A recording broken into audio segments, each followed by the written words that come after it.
Hello, everyone. This is Laura, your adult services librarian here at the Reddick Public Library District.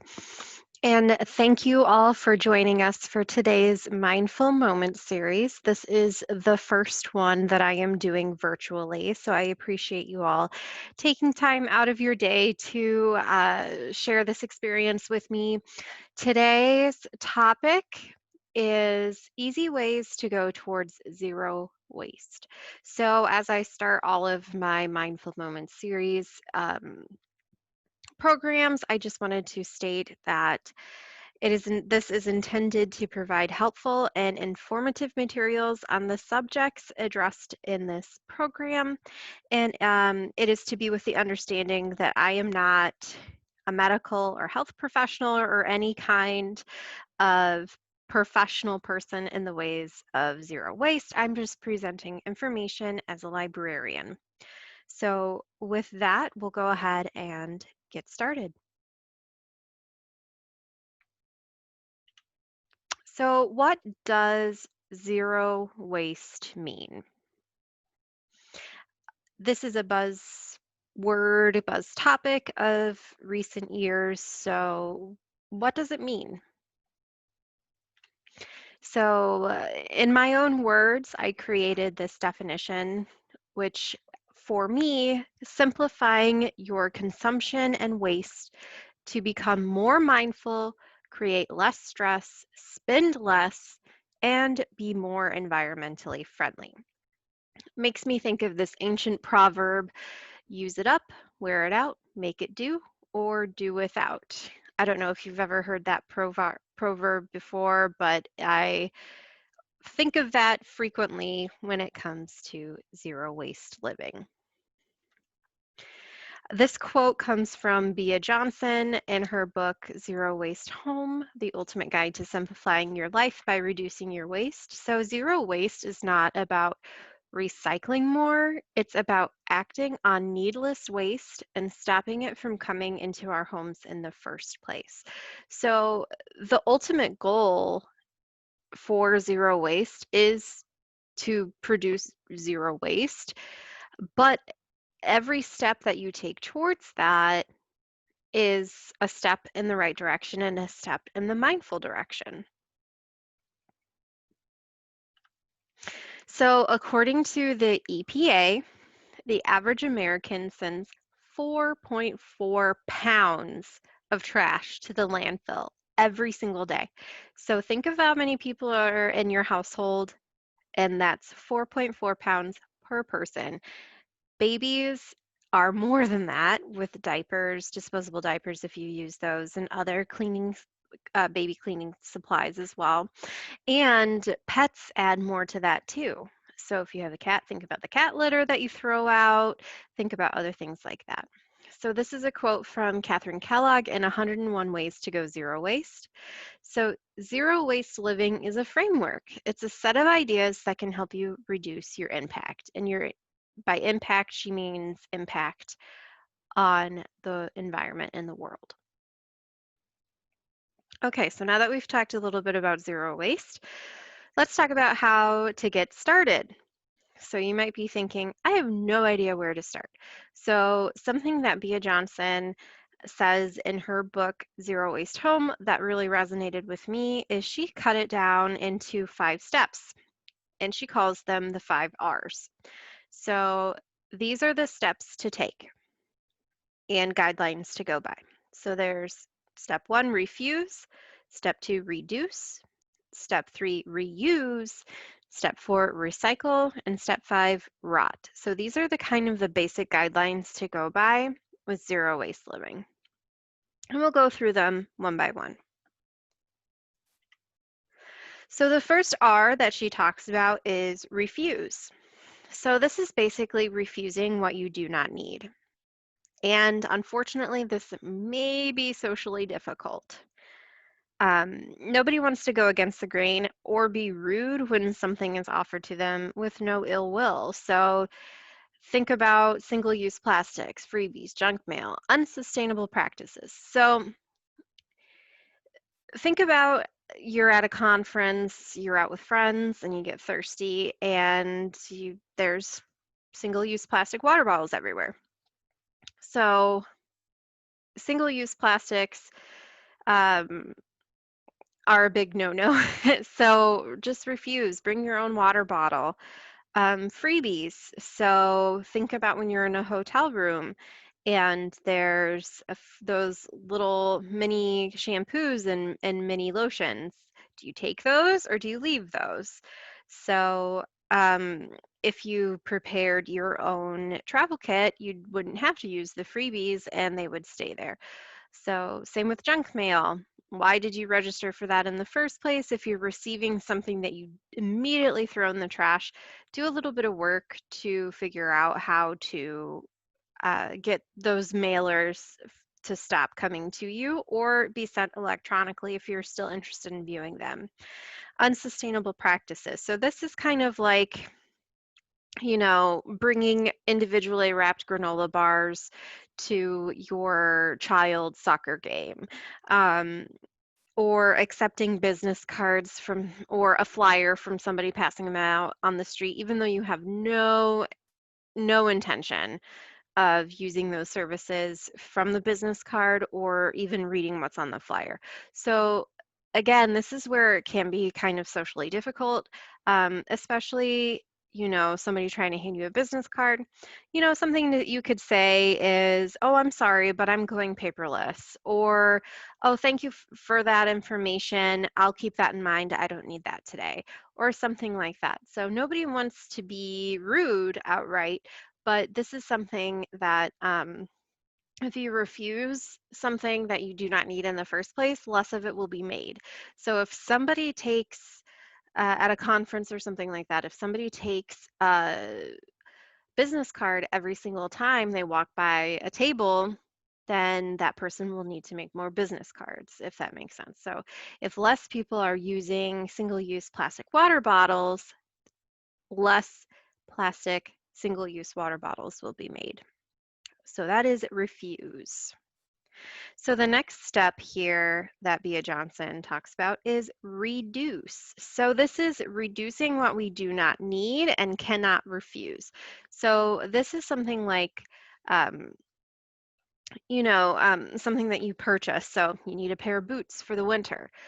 You need things that you need for your house, your family, yourself. So things to think about in this kind of realm of reduction is quality versus quantity. So do you really need, I mentioned boots, so do you really need 4 pairs of boots that you spent $20 each on? Or what about a pair of $75 boots that is of good quality that will last you for several years instead of those 4 pair of boots that you spent less money on falling apart after one season? Also, things to think about with reduction is experiences versus stuff. So gifts and spending time with your family, spending time with your friends, spending time with your children. Instead of giving them things, give them experiences. So time spent together is um, is a good gift to give. So examples of this, so evaluate your past consumption to curb current and future consumption. So things to think about with this is um, if you are wanting to buy things in bulk, are you really going to use that huge thing of lotion in your household or that huge thing of cinnamon or something like that? You need to evaluate what you've spent, what you already have, what you already use to then curb your current and future consumption. So if you bought a huge container of lotion at a bulk and in bulk at like Costco or Sam's Club or something like that, 3 years later you're still not even a dent into it, maybe that says something about your current and future consumption. Why did you buy that? It's going to go bad, or you're not going to be able to use it. Something else to think about with reduction is to decrease activities that support or lead to consumption. So YouTube ads, um, getting those mailers in the newspaper, things like that. You see a lot of media exposure with TV commercials, magazines that increase leisure shopping and trends. So there are some things that are trendy that just aren't cost effective. They're not quality items that will last you in the long run. So these are ideas of that second R, reduce. So we're moving on to that third R, which is reuse. So reuse what we consume and cannot refuse or reduce. So this is utilizing products several times to increase its useful life. So examples of this are eliminating wasteful consumption, buy used, buy smart. And by smart, I meant that going for quality versus quantity. This is repairing your items, rethinking of your use of items. So a quick example of that kind of thing is, using a glass or a mug for a pen holder instead of buying a pen holder. Things like that. Or return and donating items. And by donating, I mean, I don't really necessarily mean in the fact like, oh, I'll buy this knowing I can donate it later. Not so much that. More like donating as in, oh, I can return my hangers to the dry cleaner, or I can donate my old trophies to the YMCA or another nonprofit organization, things like that. So that's stuff to think about with reuse. Okay, and then I have the last two R's. I put them together. I felt like they were pretty self-explanatory. So recycle. We all know what recycle is. So recycle what we cannot refuse, reduce, or reuse. So the key element being here is when you're originally starting that consumption process in the first place and purchasing materials and items for your house and yourself. So thinking about recycling in mind. So with packaging, with things like that, what can be recycled? And then rot means compost. So if you don't have a compost pile or a compost container, these are things to look into to get you started. So composting all of the vegetable scraps, plant scraps, banana peels, bread, your consumables that you're not consuming. So I did have a program on composting not too long ago that went into detail about that. So if you are interested in learning more about composting, I have a lot of information that I can share with you. You're welcome to email me to this email address that you sent your request to attend this program to in the first place. I'll repeat that again. It's adultprograms@reddicklibrary.org. Okay. So we've kind of, gone over an overview of, the 5 R's. So now you're like, okay, well, those are great ideas, but what are some easy steps to take? So let's look into that. So for this section, I compiled a bunch of questions to ask yourself. So this is as you're shopping, as you're inventorying your house, as you're looking around your office space. So these are questions to ask yourself on a regular basis, okay? So do I use it regularly? Is this item something I use regularly? So this can be something to think about when you're purchasing or about to purchase something. Is it a duplicate? Do you think you have something like it in your house? If you think you might have something like it in your house, don't buy it. Do I keep it out of guilt? So this is hard because we often receive very heartfelt gifts from friends and family, loved ones, but they're just something that we would never use. So that is something to tread lightly about. But is it true that you keep it out of guilt? Is the person who gifted it to you really going to know if you get rid of it? That kind of thing. Is it reusable? Is it a quality item? Something we already talked about that. Can I get this electronically? So receipts or information from stores, things like that. Is that something that you can get electronically? Am I able to purchase this used? So think about furniture, especially for this. Um, and just because you can afford something new doesn't mean that you should prevent yourself from shopping used.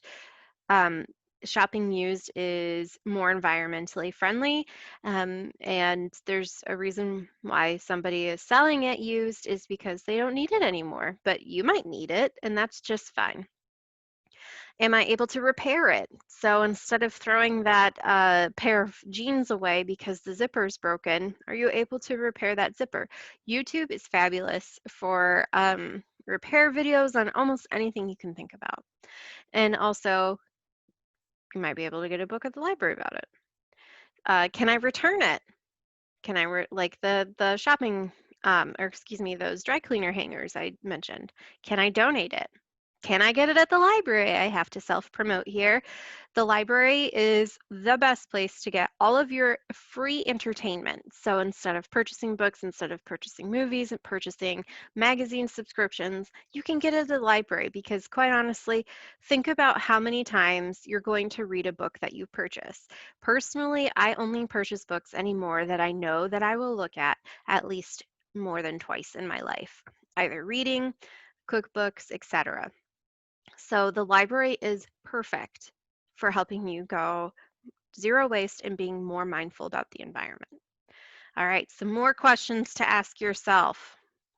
Okay, can I borrow it from a friend or family member? Is it something that you know a friend or family member owns already, but you don't necessarily need it for a long time, like a ladder or um, a piece of equipment like hedge trimmers or something like that?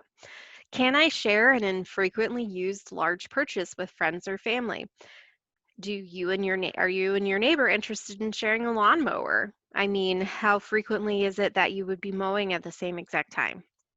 Or be able to work it out to share a lawnmower together? Can I get it from the library? I put that on the last slide. I'm just so excited about promoting the library services. So other questions to ask, how can I conserve energy? So looking around your house, why is this light on if nobody's in this room? Why do I keep the radio on when I'm upstairs? Things like that. Can I make this with items I already own? So this is great for thinking about natural cleaners and natural beauty supplies. And you would be so surprised that you can clean almost everything in your house with lemons, salt, white vinegar, and baking soda. So almost anything you can think of. So how does this item affect the environment? So like I talked about previously, single-use plastics, things like that, that are just going to sit in landfills for what seems like forever. A huge one to ask is, why do I want this? So when you're out shopping and you see something that you just gotta have, why do you want that? Like explain it to yourself why you want it. Will I still want this in 5 years? So when making purchases, is this something that you can even see yourself continuing to have in 5 years, or is it just a trendy item that you want right now? Is it worth my time to upkeep? So this is things to think about with plants even, or just because you know that arrangement is beautiful right now, is it worth it to upkeep it later? Same with furniture, same with computers, things like that. Is it worth your time to upkeep it? Is it on my list, meaning shopping list? If it's not on your shopping list, that means you didn't have it in mind to begin with, so you probably shouldn't buy it. Is it a versatile item? Is it something that can be multi-use? So when thinking about clothes, a cardigan, can you wear it year-round? That's awesome. Can I use natural items to make this cleaner? Like I already mentioned. So when you're looking at different cleaners um, and thinking about all of the harsh chemicals that are in some of the cleaners, um, oftentimes you can make it in a natural way to clean. Is it possible to go paperless? Do you really need the receipt? You know, or do you need a receipt for that donut? You know, there was that, oh my gosh, his name escapes me, but there was a comedian who said, had a huge joke about needing a receipt for a donut. Do you really need that receipt for that donut that you're about to eat? Can I get it locally? This is important. Um, you know, um, Online shopping creates so much waste. Every single time you get something, there's packaging involved, there's plastics involved, there's um, not only plastics involved in the processing of your packaging, but also at the plant or the distribution center where they're getting it. If you can get it locally, that's less gas emissions that are going out if you're driving elsewhere to get it. And it's great to keep your money within your local area too for a lot of reasons. So, okay. So those are some questions to get the wheels a turning. So here are just a handful of easy tips. Say no to straws up front in restaurants. So we all know that straws are bad for the environment, plastic straws. And I'm sure a lot of us have seen that tragic sea turtle video with the sea turtle having the straw stuck in his nose. That makes me tear up just to think about it. So say no to straws up front in restaurants. You need to say no up front because oftentimes a lot of wait staff will automatically put it on your table. If it's set on your table, they'll throw it away. So if you say no right away, then they won't even put it there. I have noticed that a lot of restaurants um, are going strawless, which is amazing, or they're giving you paper straws. Excuse me. Invest in a quality reusable water bottle. So I have recently invested in a really great reusable water bottle that is insulated stainless steel, and it keeps things so cold, which I appreciate. And I could drop that thing and it's not gonna break. But know that you don't need 6 water bottles. So keep that in mind too. And although right now I know a lot of these tips, unfortunately, we're unable to do during COVID 19 because of the sanitation issues and safety for a lot of our retail workers and restaurant workers. So this is not shared as part of with thinking of COVID-19 in mind. So like bring your own coffee cup. I know right now our local coffee shop is not accepting this, but this is, in a COVID-19 free world.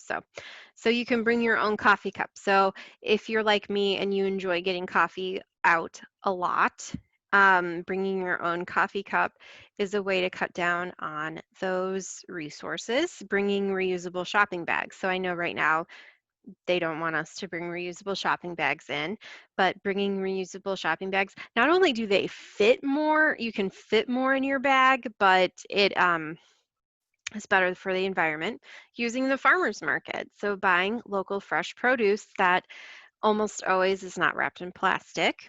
Buy in bulk, so those items that you know for sure that you're going to use, rice, beans, potatoes, things like that. Buying in bulk is a smart idea. Make your own natural cleaners, which I've talked about. So use a coffee maker, French press, or reusable K-cups. So K-cups, oh my gosh, not only are they plastic, but they're single use. If you can reuse this, or excuse me, if you can use a reusable K-cup, that's best for the environment. So opting for loose leaf tea. So something that I learned in my research for this program is that even the bags, um, even if they say that they don't contain plastic, they still contain plastic. And you are soaking a tea bag in hot water, and that hot water is leaking you plastic into the tea that you're drinking. So opting for loose leaf tea is better for the environment. You swap out paper towels for rags and cloths. Question if you really need the aluminum foil or plastic wrap. Can you wrap it in a tea towel? Can you wrap it in a cloth napkin? Can you store it in a Pyrex or a glass container? So invest in a water filter and pitcher so you feel better about drinking water from the tap. Swap out paper napkins for cloth napkins. and just cut out disposable plates and eating utensils from your life.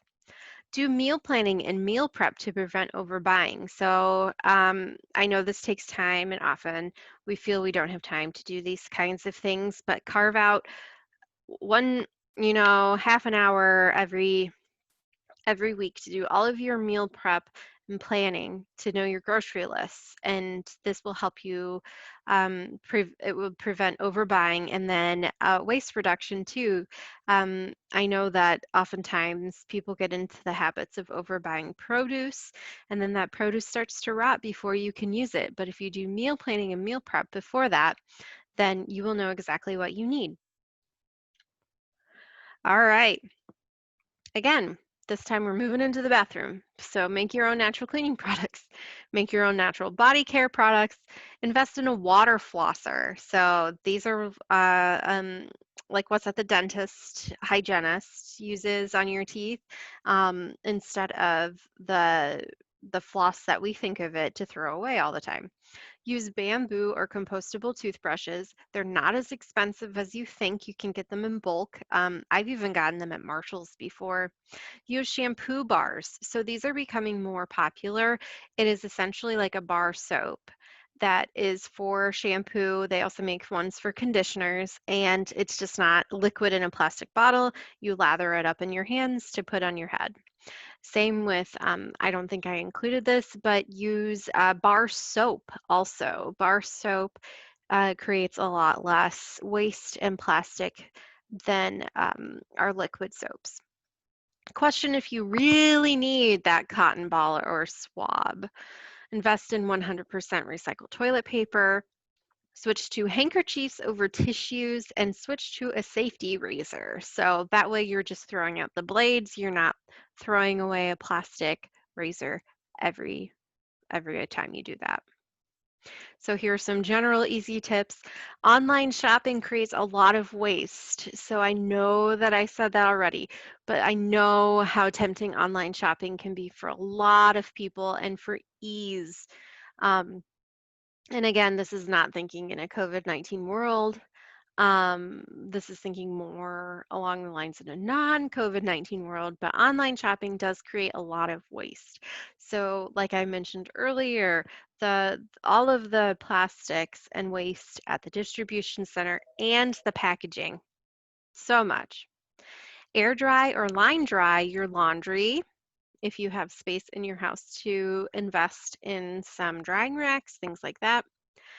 Question if you really need to launder something or if you can wear it again.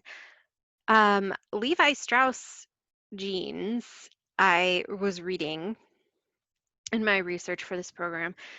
Some people say to never wash your jeans, and I don't know about you, but I could never do that. But I feel like I don't need to feel the need to launder them every single time I wear them. So think about that too. Did it really get dirty? Did you sweat in it? Did Were you in an unsanitary environment, especially with COVID-19? Thinking about things like that. Invest in fountain pens and refillable markers. My husband is an artist, and he has recently switched to refillable markers because he can buy the ink for them, and it's so much better for the environment to refill his markers over throwing them out whenever they're dry. If possible, print paper double-sided. I know some documents and legal documents and contracts and things like that, you can't print them double-sided. But if it's something different, think about printing double-sided. Get rid of your printer. Do you really need your printer? The library offers free wireless printing right now. And for the cost of the ink cartridges and the waste associated with ink cartridges for how frequently you print, do you need your printer? Use blank sides of no longer needed paper for scrap paper. Create friendly phrases for declining your refusables. So this is something I already mentioned, gently saying, oh, no, thank you, I'm going paperless, things like that. Pack your lunch. Walk, bike, or carpool places. Create a zero waste travel kit. That way you're not tempted to use those mini shampoos and mini lotions in a hotel room. Bring a cooler on a road trip. Create a garden vegetables yourself. Summertime is a great time to harvest your vegetables. You know, you can plant a garden at any time of year and just do some research. Avoid fast fashion. So, you know, those trendy items that you got to have right now, but fast fashion, you know, those items, those clothing items that are available at Target, they're not the most quality items, but they are trendy. So, think about quality versus quantity. Shop secondhand, go paperless as much as possible. Look into places where you can donate unusual things. I know that I had mentioned this previously, but um, my parents are cleaning out their house and they saw some of my old trophies from middle school. What do you do with trophies? But it turns out you can donate them. You just have to peel off the plaque if it has your name on it and you can donate them. That's really cool. Make your own pet food. And there are just make sure that you're looking at an accredited website for pet food recipes or ask your veterinarian for suggestions. Okay, some social tips here. Host dinner parties. So this is again, not in the COVID-19 world, but thinking outside of the COVID-19 world. So host dinner parties to have control over the waste. This is great. You can use your cloth napkins. You can use your you know, your real plates instead of disposable plates. And it's fun. You're not wasteful at a restaurant. You're not you have control over that. Host a clothes trading party with friends and family members. This is something I've done with some girlfriends before. It's fun. This is great for kids too. So if you have, you know, hand-me-downs that are still great items, it's just, it's either not your style anymore, it doesn't fit right anymore. You know how things go with clothes. You're just not interested in wearing it anymore. But maybe a friend or family member would love it. So these are can be fun parties too.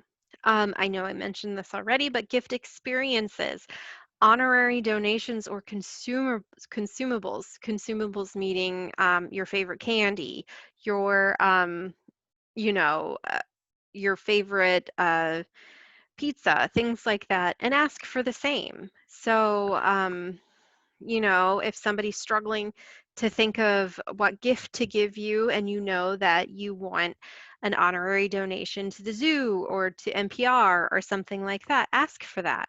Um, and experiences go a long way. So instead of, you know, uh, gifting a child something that they're going to forget about in 5 minutes. Gift them the experience of going on a hike with you.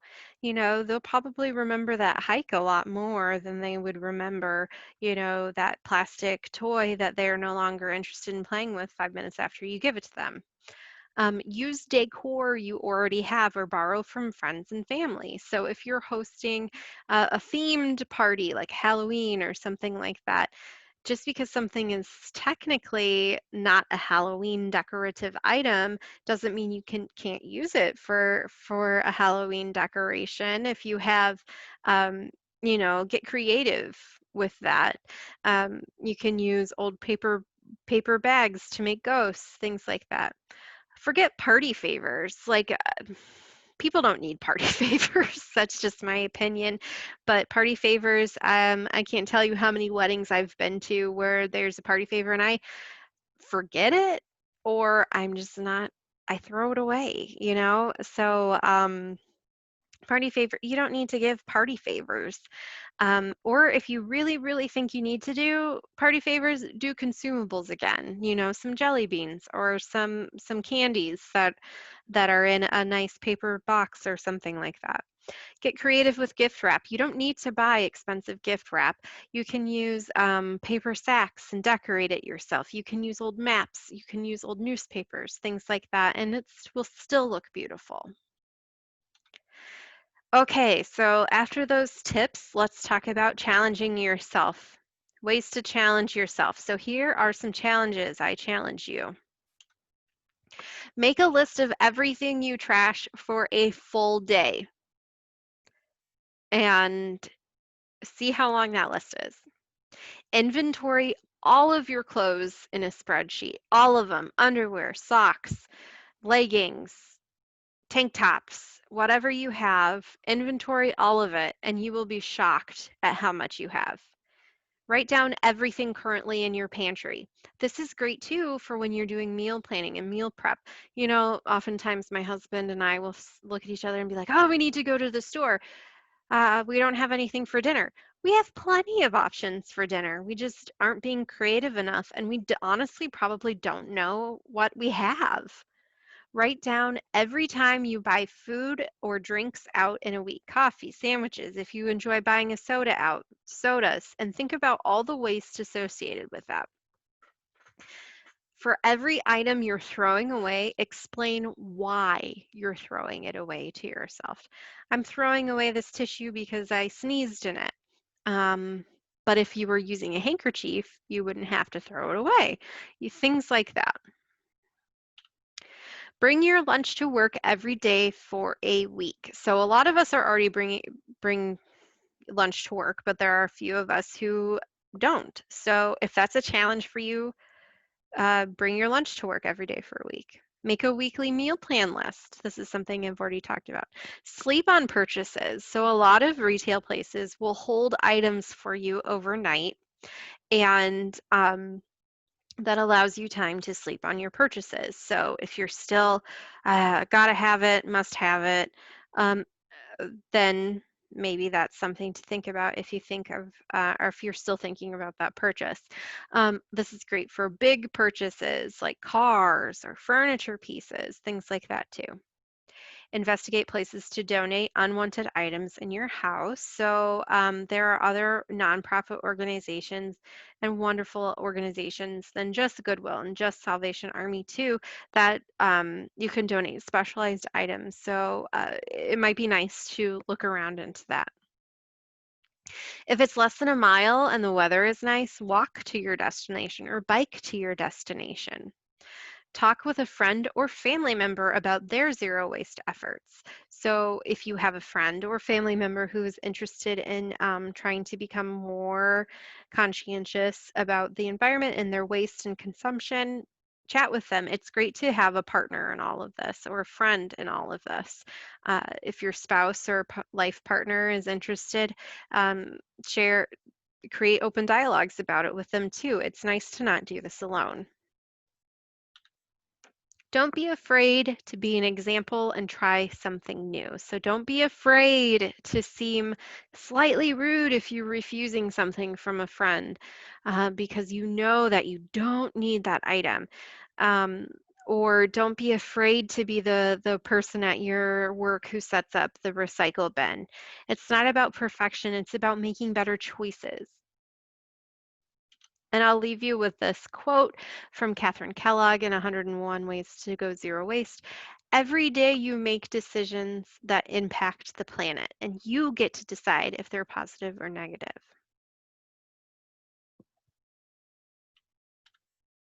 Here are the sources that I used to make this program, this presentation. Both books, both available in our library district. 101 Ways to Go Zero Waste by Catherine Kellogg and Zero Waste Home, The Ultimate Guide to Simplifying Your Life by Reducing Your Waste by Bea Johnson. And if you are interested in having this presentation sent to you as a PDF, please email me adultprograms@reddicklibrary.org. I will be happy to send that your way so you can have this as an electronic resource for you to look back on. I really want to thank all of you for joining tonight. I will try to post this presentation on our on the Reddick Library's YouTube channel so this can be shared. And I hope everyone has a great evening and that you have some success in trying to go zero waste.